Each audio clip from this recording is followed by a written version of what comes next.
السلام عليكم. في يناير عام 1960 ألقى الرئيس المصري جمال عبد الناصر كلمة أمام أهالي محافظة أسوان يحثهم فيها على ترك أراضيهم وتعويضهم بأراضي أخرى، وذلك بهدف بناء السد العالي اللي فيه مصلحة لمصر من ناحية توليد الكهرباء، ويعني أن القرى اللي كانت موجودة تحت عند السد كانت دائم تواجه الغرق، وصار عدة أبنية. كان في خزان أسوان في عام 1902. المهم أنه كان بهدف بناء السد العالي، وكان يتكلم عن قوميتهم وتضحيتهم وأن لهم فضل كبير بعقود وحتى في قرون سابقة اللي هو على النوبيين بشكل عام، سواء الجزء اللي بمصر أو حتى في السودان. فجلس يتكلم بخطاباته الرنانة الإعلامية اللي نغر فيها مو بس النوبيين ولا المصريين بل جزء كبير من العرب. طبعا هذه كلها خطابات للاستهلاك الإعلامي فقط. المهم أنه بدأ تهجير النوبيين، واللي ابتدى ب13,000 عائلة، وكان التهجير إلى منطقة أو مكان حسب ما وعدهم عبد الناصر بأنها شبيهة ببيئتهم اللي هي متواجدة على ضفاف النيل، ولكن تلقوا الصدمة الأولى بأنهم راحوا لمكان صحراوي يبعد عن بيئتهم، وحتى الموارد اليومية للغذاء ولا حتى للحركة كان مختلف تماما، لأنها من بيئة زراعية إلى بيئة صحراوية كاملة. وتم تهجير 13,000 عائلة، وكان الوعد على أساس أن كل عائلة أو عائلتين يقيمون بمكان واحد، ولكن وصل الحال إلى أن 6 أو 7 عوائل يقيمون في بيت في غرفتين أو 3 غرف. وهذه كانت الصدمة الأولى للنوبيين اللي ضحوا في مكانهم، أو أهل أسوان تحديدا اللي ضحوا في مكانهم علشان بناء السد العالي. طبعا أخذوا وعد أنه بعد نهاية بناء السد اللي المفترض أنه في عام 1968 يرجعون لمكانهم. وكانت الصدمة الثانية اللي تلقوها أو اللي عرفت بعدين، لأن في تكتم إعلامي رهيب على الآلة الإعلامية القوية لعبد الناصر والتمجيد، خصوصا بذراعها الإعلامية الكاذب الكبير أو الأفاك الأكبر اللي هو محمد حسنين هيكل. المهم أن الصدمة الثانية كانت بأن الشخص القومي العربي اللي ضد قوى الاستعمار والدول اللي استعمرت الدول العربية أو حتى عالمية راح وأعطاهم معبد اسمه معبد ديبود، أهداه إلى إسبانيا أو إنه باعه لإسبانيا. المهم من هذه تعتبر من الآثار المصرية. هذا معبد من أيام الفراعنة موجود، فككه من أسوان وراح وموجود في مدريد، والمصدر هو صحف إسبانية. فهذا الشخص العروبي أول ما هجر اللي هو أهالي أسوان وكذب عليهم، والنقطة الثانية مثل ما قلت باع آثارهم، واللي هو أبرز معبد ديبود. في 5 معابد أخرى في أمريكا وفرنسا وإيطاليا، قام يوزع على قوى الاستعمار هذا العربي القومي أو العروبي القومي البطل جمال عبد الناصر. المهم أن أهالي أسوان قالوا معليش نتحمل 2 3 5 إلى ما ينتهي بناء السد ونرجع حسب وعد الرئيس لنا بأننا راح نرجع وتكون لنا أراضي على ضفاف النيل. ولكن في عام 1966 وحسب إفادة سامي شرف في مذكراته، سامي شرف اللي هو سكرتير عبد الناصر للمعلومات، يقول بأحد الأيام اللي كنا واقفين على السد وهو قاعد يبنى ونتكلم أنا وجمال عبد الناصر، وكان في تصعيد من النوبيين وعن طريق أسوان والإعلام اللي برا يتكلم على أن يعني وعد عبد الناصر ما نفذه أو ما أوفى به لأهالي أسوان. فيقول رد علي اللي هو جمال عبد الناصر، يقول حنا جالسين نتكلم عن هذا الموضوع، وقال لي أهل أسوان ناس طيبين وغلابة، يعني ما راح يسوون شيء، أو هو هذا اللي خلاه السبب إنه يكذب عليهم. يعني ما قال إني راح أعوضهم ولا إني راح ألقى حلول، لا، من أول كان مبيت النية وضحك عليهم في الخطاب اللي قلناه ببداية الفيديو في يناير 1960، وكان مبيت النية على إنه يحطهم بالصحراء بمنطقة وبيئة ما تنتمي لهم ولا هم ينتموا لها، وصارت بعض المجاعات، زائد إن السكن كان ما هو مناسب، والمشكلة ما زالت إلى الآن. وبعد نهاية بناء السد في 1968 هو افتتح طبعا عام 1971، ولكن كانوا على مشارف نهايته في عام 1968. ومثل ما قلت الصبر اللي كان عند أهل أسوان بأنه ينتظرون بس متى ينتهي هذا المشروع ويرجعون لأماكنهم، تفاجأوا بأن أراضي كثيرة أخذت من الدولة للاستصلاح الزراعي، زائد أنها في أراضي أخذت لوزارة الدفاع. كشفوا بعدين لاحقا بتقارير لصحف يونانية أو باحث يوناني يتكلم على أن كان في مناجم ذهب وكان فيه يعني آثار وأشياء كبيرة. طوقها العروبي القومي البطل محارب الفساد ونسبها لوزارة الدفاع. وهذا الكلام الشاهد عليه بعد التعديل بالدستور المصري في عام 2014 بالمادة 236 بالدستور المصري اللي تقول بأن وجوب عودة أهالي أسوان إلى أراضيهم اللي كانت موجودة واللي وعدهم فيها عبد الناصر، اللي قلناه كله بالبداية. ولكن بعد ما جو فعليا يطبقون هذا الموضوع لقوا أن هذه الأراضي راجعة فعلا ملكيتها لوزارة الدفاع. وما اكتفى عبد الناصر بأنه كذب عليهم أو أنه ساهم بأنهم يتركون أراضيهم ويروحون لبيئة مختلفة لأهداف ومصالح شخصية. ذكرنا حادثتين منها، أنا ما بي أسهب بهذا الموضوع، قلت بذكر بس حادثتين علشان تبين وتعري هذه الشخصية اللي ماخذه ضوء وشو إعلامي. أنا أشوف حتى إلى الآن يحاولون يمجدونها ويرجعونها زي طريقة صدام حسين أو غيره. فقلت واجب أن نذكر بعض القضايا علشان تبين للناس. أنا ما عندي في الإخوان المصريين أنهم يحبونه ولا أنهم يمجدونه، لأن بالنهاية هو رئيس دولتهم وهم ينظرون لها من زاوية عندهم. أنا أتكلم على عموم العرب أو نقلا للتاريخ. هنا ذكرت معاناة أهالي أسوان والنوبيين الجغرافية، بتكلم على ومضات سريعة كذا على معاناتهم الاجتماعية من هذاك الوقت إلى يومنا هذا. أبرز الشخصيات العامة من النوبيين أو أسوان، لكن على كلام عضو مجلس النواب في 2017 ياسر عبد الصبور، وهو من أهل أسوان ومن النوبة. واضطهادهم هنا أتكلم اضطهادهم اجتماعيا وإعلاميا وحتى فنيا. وبضرب بعض الأمثلة، أنه يقول حنا بمجلس النواب لمحافظة أسوان كعدد سكان مقارنة بالمحافظات الأخرى تمثيلنا بنائبين فقط، وفي محافظة كذا ومحافظة كذا عندهم 7 و8 نواب وهم أقل مننا عدد سكان. فالمعايير الترشيح مختلفة. واحد النماذج الأخرى اللي هو تواجه النوبيين من 1960 إلى الآن، وتواجه الشخصيات العامة عندهم الصورة النمطية اللي موجودة بالأفلام والمسلسلات المصرية، حتى لو كانت عن طريق المزح أو الهزار زي ما يقولون، لكن هم حاطين لهم وظائف معينة، أو بمعنى حتى الشخص لازم يكون على لونه وأدائه يحطون له وظيفة معينة سواء بالسينما أو حتى بالحياة الاجتماعية. فمثلا البوابين لازم يكونون من أسوان، وهذه ممكن اللي يتابع المسلسلات والأفلام يلاحظ هذا الشيء، وحتى بالحياة الواقعية. وبرضو بما أننا نتكلم عن الفن فلازم أني أضرب مثل أو قصة صارت لشخصية من أسوان وشخصية نوبية. يقول الفنان محمد منير بأنه مرة تم دعوته يمكن في الثمانينات أو التسعينات علشان يكرمونه أحد الجامعات. فيقول يوم رحت، بما أن الشخص المحتفى به أو المكرم فالمفترض أنه يكون موقعي يليق بالمناسبة الاجتماعية. يقول تفاجأت أني رابع وخامس كرسي على الطرف اليمين، والكرسي اللي في النص لمدير الجامعة وبجنبه صحفيين ونقاد وإعلاميين. يقول أن هذا التعامل أنا أعرف أنه تعامل عنصري، ولكن أنا ما حبيت أسوي مشاكل علشان الناس اللي بتحبني والناس الموجودة. وهذا يعطيك الأصالة والطيبة في طبع النوبيين والناس اللي من أسوان. في الرياضة اللاعب محمود عبد الرازق شيكابالا لاعب الزمالك، اللي يبغى يروح يبحث ويدخل على حتى مقاطع بالفيديو يتكلم عن الأحداث اللي تعرض لها فقط لأنه من أسوان أو لأنه من النوبيين. واللاعب فاروق جعفر اللي هو والد اللاعب سيف جعفر الموجود الحالي، لاعب فاروق جعفر برضو لاعب الزمالك. وكانوا أيضا الأخوان المصريين يمكن يعرفون ينعتون اللي يشجعون الزمالك في لقب أو صفة أو وظيفة، هي وظيفة أنها تدل على أسوان أو تدل على النوبيين، وهي ما فيها شيء، وظيفة شرف وما فيها عيب. والأخوان المصريين يعرفون الوظيفة اللي أنا أقولها وهي ما فيها شيء طبعا عادي حتى لو أقولها. يقولون لهم البوابين. لو تلاحظون أنهم يعايرون الجمهور الأهلي والجماهير الأخرى يعايرون الزمالك يقولون لهم البوابين. وأيضا من نجوم الفن والتمثيل مثل ما قلت اللي مورس ضدهم عنصرية. وأنا أعيد وأكرر ترى هذا الكلام أنا ماني جايبه من عندي، اللي ممكن يبحث باليوتيوب عن الكلام اللي أنا أقوله أو يبحث في أي محرك بحث راح يلقى المعلومات اللي هذه أنا أقولها. فالفنان سليمان عيد الله يغفر له ويرحمه اللي توفى تقريبا قبل 3 أو 4 شهور، من أطيب الناس واضح كذا عليه. وأيضا الفنان قريبه حمد المرغني وبعض الفنانين والله ما يحضرون إلى آخرين. ولكن هذولا ذو الأصول النوبية كان ضدهم يمارس نوع من العنصرية، وحتى في طريقة التمثيل أو أنهم يعطونهم أدوار.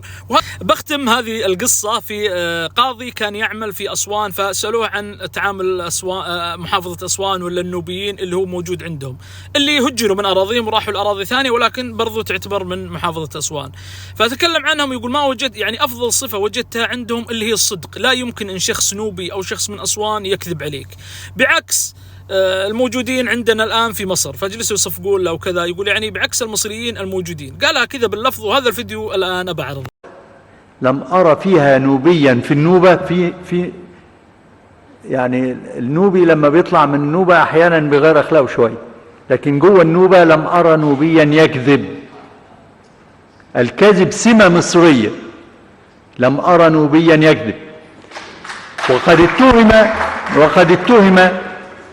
وقد اتهم. ننتقل نفس الحقبة تقريبا في منطقة أخرى قريبة في أفريقيا، هي محافظة زنجبار أو بر الزنج حسب ما يسمونها الفرس. ومعنى بر الزنج اللي هو المكان اللي يباع فيها العبيد، وهو مكان موجود يعني لقرون طويلة، وزي المحطة أو زي السوق اللي يباع فيه.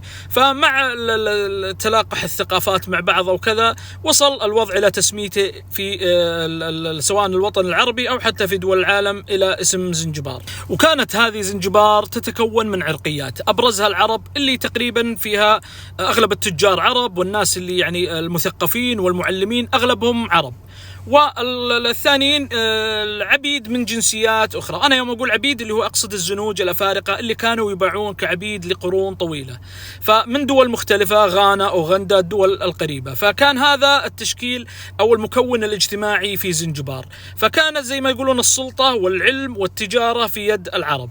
وكانت زنجبار تحت الاحتلال البريطاني، فأجبرت الشعب والناس الموجودين يعني من باب الديمقراطية والمجلس النيابي وكذا بتأسيس أحزاب.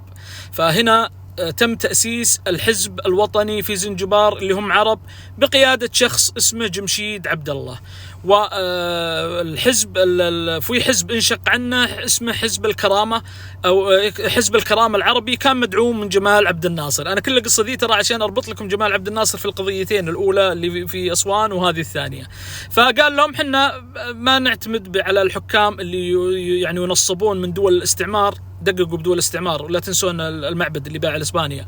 فهذا جمشيد عبد الله حاطينه البريطانيين، فإحنا لازم نستقل ويكون حزب عروبي وحزب ما يقود العرب. نزل الخرط اللي قلت لكم عليه والشعارات اللي بين الصدق ومنامات، حتى اللي كانوا حوله السكرتيره والناس المحيطة به كلهم طلعوا أسراره. المهم أن أسس حزب أو أنه دعم حزب بقيادة شخص اسمه عبد الرحمن بابو، وسماه الحزب الكرامة العربي. وعلى الجهة الأخرى كان لابد للأشخاص الأقليات سواء المسيحية أو مثل ما قلت الزنوج، خلينا نستخدم مفردة الزنوج أفضل، اللي موجودين وكانوا يباعون كرق في هذا السوق. الاشخاص اللي يعتقدون انهم مضطهدين او الناس حتى اللي موجودين ويخدمون في اماكن معينه، قالت لهم بريطانيا لابد انكم تاسسون حزب. وكانت خطه بريطانيا خبيثه اقول لكم عنها بعدين. المهم انهم اسسوا حزب بحكم اقليتهم هم واقليه الفرس الشيرازيين تحديدا، سووا لهم حزب سموه الافرو شيرازي، يعني الأفارقة والشيرازيين. فقالوا إحنا لابد أن نتحد ضد القوة اللي موجودة، المكون الاجتماعي الأقوى في هذه المنطقة العربي اللي مثل ما قلت ماسك الأمور اقتصاديا وحتى الحكم عن طريق جمشيد أو حتى تعليميا ومن هذه التفاصيل. حتى جاء تاريخ 10 ديسمبر 1963 وأعلنت زنجبار استقلالها، وخرجت القوات البريطانية منها. مثل ما قلت لكم شرحت لكم المكون الاجتماعي كيف كان بذاك الوقت. وبما أن الحزب الأقدم والأكثر والأصلح في ذاك الوقت اللي هو الحزب الوطني اللي كان بقيادة جمشيد عبد الله، فجمشيد عبد الله أصبح هو سلطان زنجبار. ولكن مثل ما قلت بما أن الحزب الأفرو شيرازي يعني هو أصلا أسسوا الحزب وتحالفوا الأفارقة الزنوج مع الشيرازيين على أن العرب مضطهدينهم في مثل هذا المكان. فنجاح جمشيد عبد الله أو توليه أنه يكون سلطان على هذه السلطنة أصلا ما كان يعجبهم، وأيضا دفعوهم البريطانيين علشان يحدثون مشاكل داخل الإقليم وأنهم يطردون العرب والمسلمين. قالوا إحنا ما عندنا مشكلة، اللي هو الحزب الإفرو شيرازي بقيادة شخص اسمه عبيد كرومي، ومعه واحد أوغندي مسيحي متعصب ضد المسلمين اسمه جون أوكلو. قالوا إحنا ما عندنا مشكلة يا البريطانيين إننا ننقلب على الموجود جمشيد عبد الله وإننا نستولي على السلطة ونطرد العرب والمسلمين، لكن ما عندنا مصادر تمويل. قالوا لهم سهلة، تعرفون في تاجر أسماك معروف هنا له 3 سنوات، توسع طبعا السوق اللي هو زنجبار، صار يعني مو فقط يكتفون بتجارة الرق ولا كذا، لا أيضا عندهم تجارة واللي هي تجارة الأسماك، كانوا ماسكينها يهود. فقالوا شفتوا الشخص اليهودي هذاك روحوا له وتلقون عنده الصنع والعلم.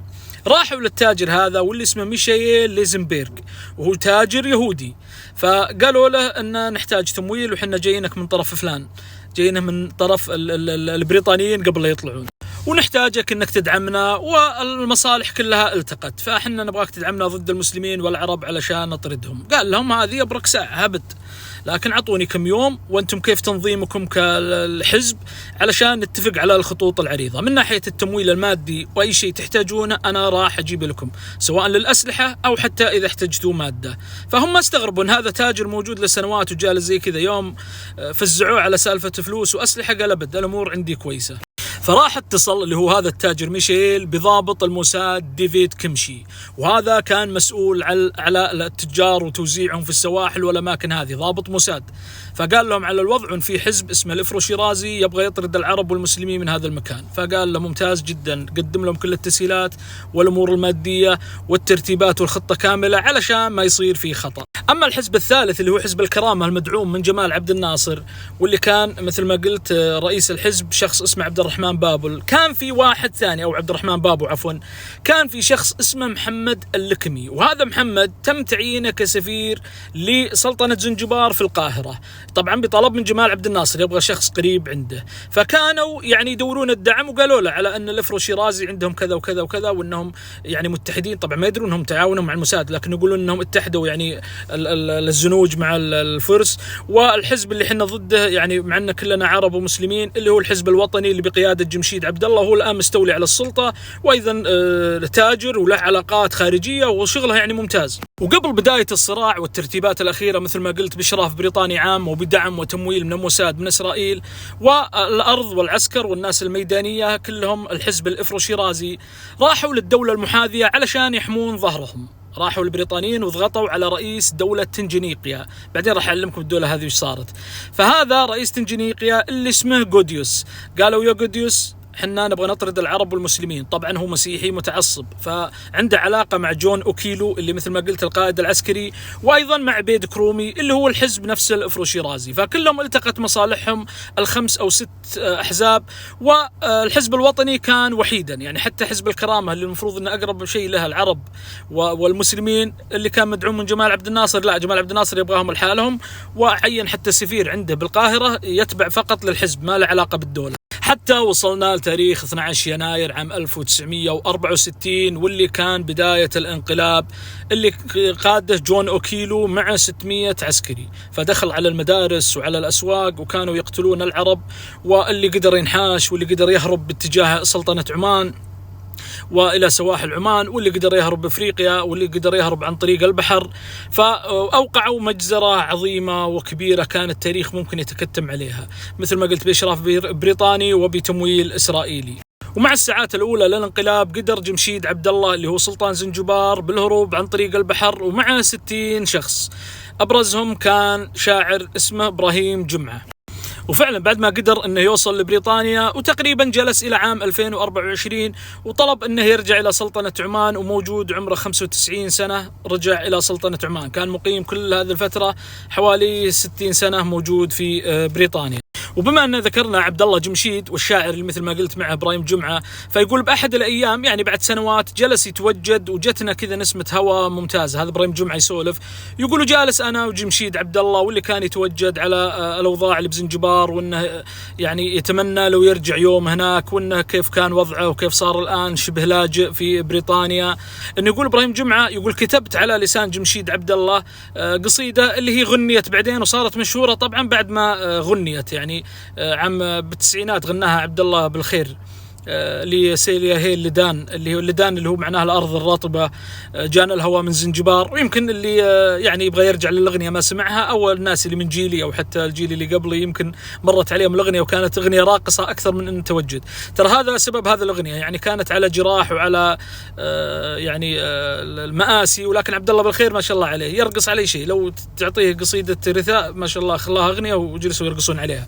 فكثير يستعملها بأغاني يمكن بالأفراح وبالمناسبات انها غنائيه، ترى هذه مناسبتها تعيسه للاسف. ونرجع الى زنجبار والمآسي وبعض القصص اللي صارت. فتروي وحده اسمها حبيبه الهنائي اللي قدرت انها تنجو باعجوبه بعد ما ركبت هي وعائلتها القارب. تقول احنا رايحين بالقارب مشينا مسافه، كانوا الجنود يعني كانهم يركضون، احنا ما بعدنا، يقول بعيد يعني عن الشاطئ.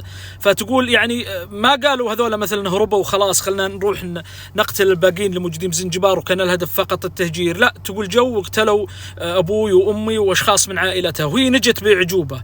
اسمها حبيبه الهنائي، في كتاب عندها اسمها العائدون حيث الحلم. وأيضا من ضمن سلسلة الأحداث والقصص الموجعة في تهجير العرب والمسلمين من زنجبار، يذكر الكاتب نصر الريامي في كتاب زنجبار تاريخ وأحداث قصة لأحد المعلمين الموجودين في زنجبار، وهذا المعلم اسمه علي حسن الشيرازي. لاحظوا اسمه علي حسن، يعني مفترض انه مسلم، ولكن الفرس ما لهم يعني عشان ما يقال انها عنصريه او كذا، ولكن الهدف الاساسي عندهم قومي، ترى والله لا يعرفون لا دين ولا شيء، فلا يتاجرون باسماء الشيعه ولا يتاجرون، هم همهم العرق نفسه، نفس الطريقه اللي عند الاتراك، فيدخلون من باب الاسلام ويدخلون من باب التشيع، يدخلون من الاشياء العاطفيه. المهم انه لقى اطفال كان هو يدرسهم، هو مدرس 7 8 اطفال وهو ماشي بالطريق بالقريه، كانوا منحاشين من عملية القتل واللي قاعد يصير فيها، فأخذهم وهداهم، وهم يعرفون انه معلمهم، أعمارهم يمكن 9 10 سنوات، فأخذهم معه على أساس انه يلقى لهم مأوى، وانه يعني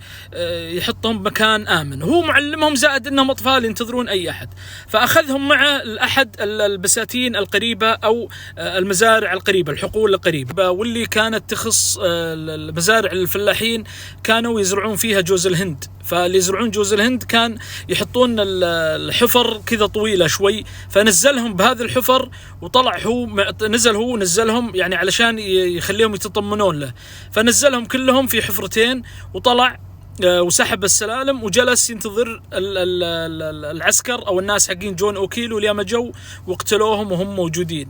فهذه احد الروايات اللي ذكرها نصر الريامي مثل ما قلت في كتاب زنجبار تاريخ واحداث. طبعا كل هذه الاحداث صارت تقريبا بالساعات الاولى، يعني اول 6 7 8 ساعات. فنروح لخوينا اللي هو موجود في حزب الكرامه اللي هو عبد الرحمن بابل، لازم ان ننتظر الفزعه من القائد القومي العربي البطل المبشر بالجنه جمال عبد الناصر.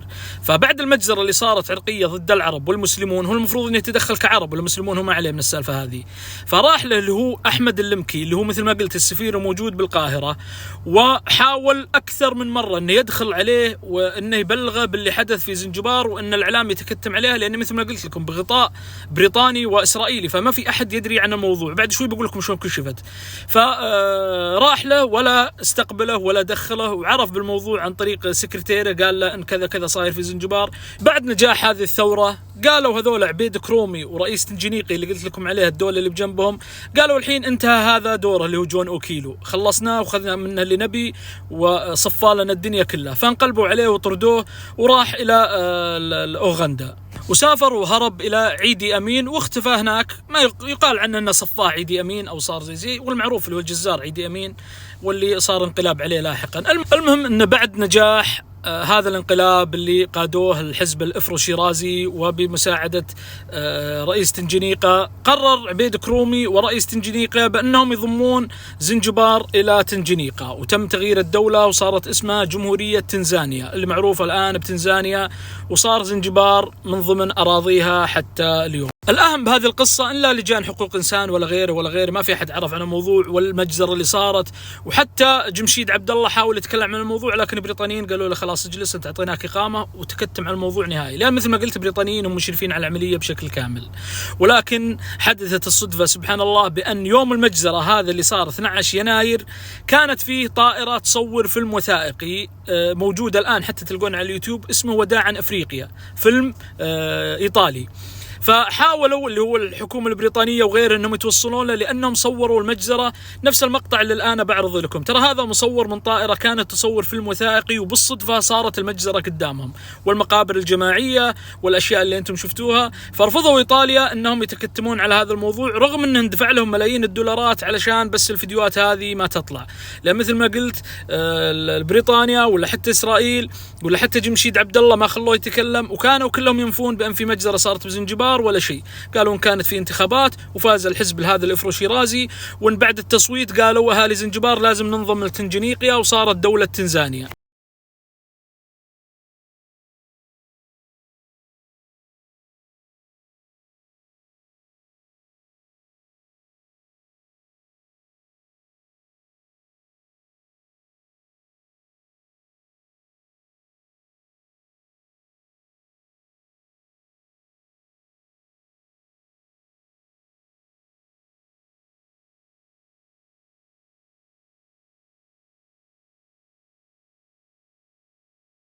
اللي يشد بهذا الموضوع او اللي بوصل له، ان تخيلوا جمال عبد الناصر راح زار دولة تنزانيا هذه رغم معرفته بمعلوماته ورغم ظهور الشريط اللي مثل ما قلنا اللي هو مصور بإيطاليا والكارثة اللي صارت بوقتها، واللجان حقوق الإنسان تكلمت وفعلا شافت فيديو مصور لهذه المجزرة البشعة اللي أخفاها التاريخ.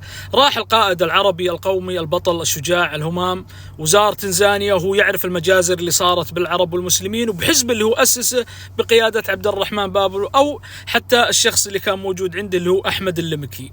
فزار تنزانيا لا وبدعوة من نفس الرئيس، يعني نص مصيبة لو كان في رئيس ثاني كان نقول هذا الرئيس اللي كان قبله ولعب بالدنيا، لا نفس الرئيس اللي تواطى مع الحزب الإفرو شيرازي وقاموا بالمجزرة وضم زنجبار له اللي هي المفروض انها أراضي عربية ضمها لتنزانيا. فزارها القائد المخلد جمال عبد الناصر وما تكلم عن الموضوع نهائي. فيوم صارت عليه ضغوطات إعلامية بأنه كذاب وانكشف كذبه، وش سوى كعادته وكعادة هذول العصابات؟ راح ورماها على سكرتير أو مستشار للشؤون الأفريقية اللي اسمه محمد فايق، وقال أن محمد فايق ما علمني بهذا الموضوع نهائي. وقال هذا الكلام محمد فايق في كتابه بأن أنه أبلغ جمال عبد الناصر بيومها يوم زارها السفير اللي قلت لكم عليه اللي هو هذا أحمد اللمكي، وعلمه على الأحداث اللي صاير بزنجبار لها ساعات، وكأنه سحب عليه أو أنه سحب على الموضوع، ولكن للشو الإعلامي وأنه يطلع على المنابر زي اللي صار في أسوان أو حتى هنا بزنجبار. فلا هو شاطر بالأمور هذه.